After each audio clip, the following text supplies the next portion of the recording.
Matthew? Matthew, Yeah, it's time to start the vlog. we're starting now? Yeah, it seemed like you were ignoring me.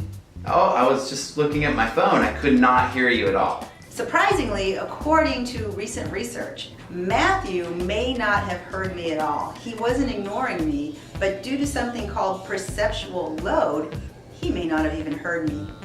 Well, sorry, I often don't hear people talk to me when I'm looking at something, and concentrating, and I've been accused of ignoring people a lot of times. But funny enough, I feel like I'm off the hook for doing that because there's new research that says, as you were mentioning, that you might not be hearing what someone's saying when a person's talking to you, and particularly if what they're saying is irrelevant to the thing they're looking at. Not irrelevant in general, but just irrelevant to the thing you're looking at. Exactly. So it just, you're, let's say, for example, looking at your phone, like I was looking at my phone, and I'm thinking about the things on my phone. When sound comes in and it has nothing to do with what I'm looking at, it seems that the brain, according to Remington and Fairney, I think those are the people who did the research, that the sound does not travel from your auditory nerve to your the auditory cortex areas in your brain, in your temporal lobes. So that when someone's speaking and they're trying to tell you, hey, dinner's ready or it's time to leave, and you're looking at your phone, while you may be looking like you're ignoring someone, like I looked like I was ignoring you, you actually are just deeply engaged in something that you're thinking about with your eyes, essentially. Got it. So, interestingly, folks on the autism spectrum, we all know that they hear and see things very much differently. So how does that affect them? Well, we heard Temple Grandin say that people on the autism spectrum, their ears are like microphones, and that can be a huge advantage, in terms of being a musician. So let's say while you're playing in a band, and especially something like jazz, you can hear the bass players playing, the piano players playing, the drummers playing, you hear everything all at once.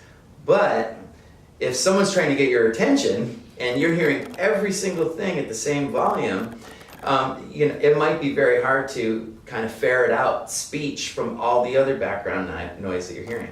Okay, but there are fixes. We have things we can do to help that. As a matter of fact, in the new research article, it's excellent. There is a link down below. Please go and read it. I think, I know I got a lot of great information from it. Matthew found it. Thank you.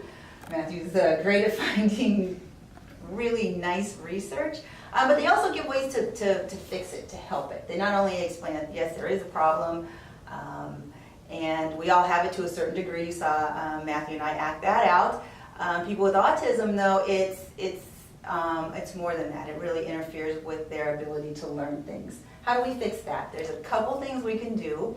One of them is try to eliminate some background noise, if at all possible. Mm-hmm. Sometimes it's not. You can get up and shut the door. You can put your phone away. You can put your phone away. I think that's becoming increasingly popular too, putting one's phone away. Correct. But to eliminate the fans and the cars going by and the people chatting in the next room, it's impossible. And here's where technology really helps us out. We can increase the things that they're supposed to pay attention to, which is really important. So if you want them to learn spelling or speech or language or math, we have to increase their perceptual load onto those things. Technology, like I say, really helps us out. Things like the iPad, laptops, mobile technology in general, where they can look at something, they can see it and hear it at the same time, just like Matthew was doing with the drums. We can put on learning content, and that seems to help out quite a bit. Yeah, I think interestingly that this can help anyone. This isn't just only for people with autism. But I mean, if you're trying to learn something and all the content that or the stimuli are relevant to what you're trying to learn, it's going to help anyone. I mean, of course, it'll help people with autism, but it also can help anyone trying to learn pretty much any type of complex skill.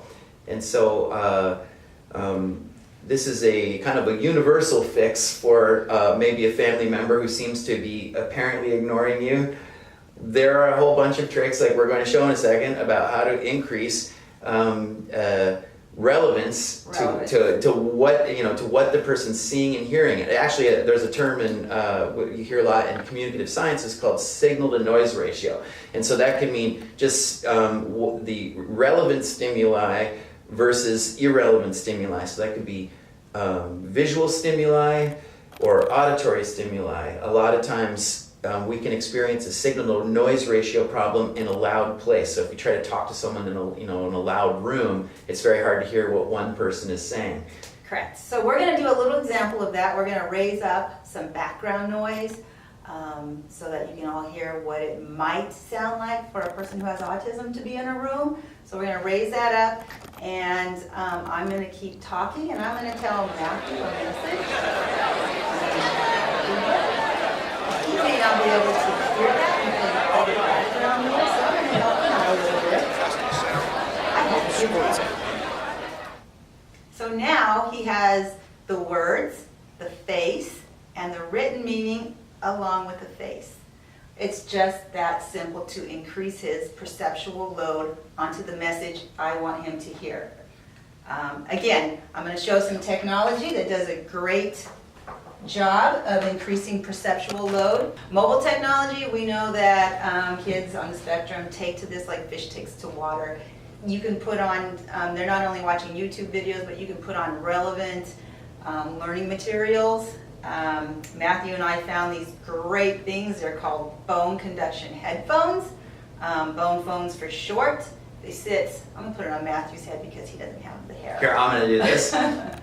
They sit right in front of your ear on your bone. Right? You just set it right here, and these are kind of a neat little fix, because what happens is that the sound travels through your bone. A lot of people think that sound has to come through your ears. These are called your pinna.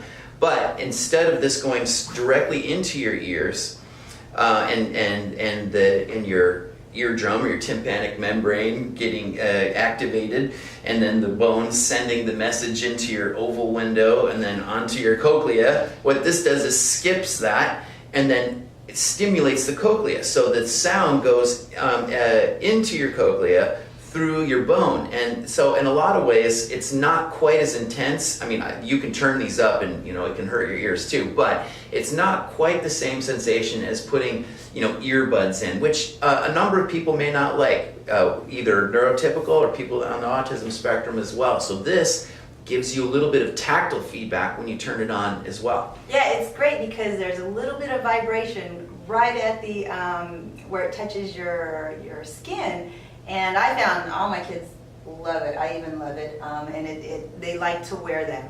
Again, you don't want them wearing them all the time. You just want to increase the perceptual load of something that they're looking at and learning from on the iPad to their ears to increase the chance that they pay attention and learn it. So as Matthew's learning here, he's hearing more of it, he's seeing it, it completes a loop for him. And then after he gets good at that, he's learned his lesson, we unplug the phones and we engage him in an actual situation.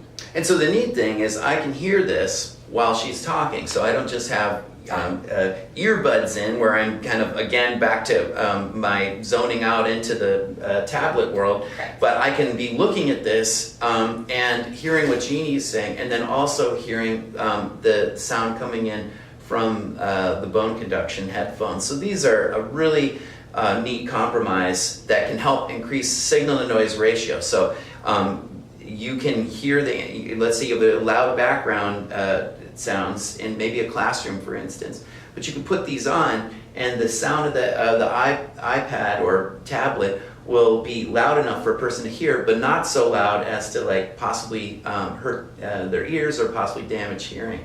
Yep, and if there's an emergency situation, it doesn't occlude their hearing at all. They're excellent for the classroom environment. Again, this is only one example of some technology that can really help The whole idea is to create an atmosphere where they're seeing, they're hearing, and they're experiencing learning opportunities and social opportunities, and to reduce the irrelevant background noise and support the relevant background noise. So that's seeing with your eyes. That's what we mean by seeing with your eyes. Took me a while to get that. Seeing with your eyes. Okay, so I am Lois G. I'm Matthew. And we would love it if you would hit the subscription button and subscribe to our channel. We have lots more where this comes from.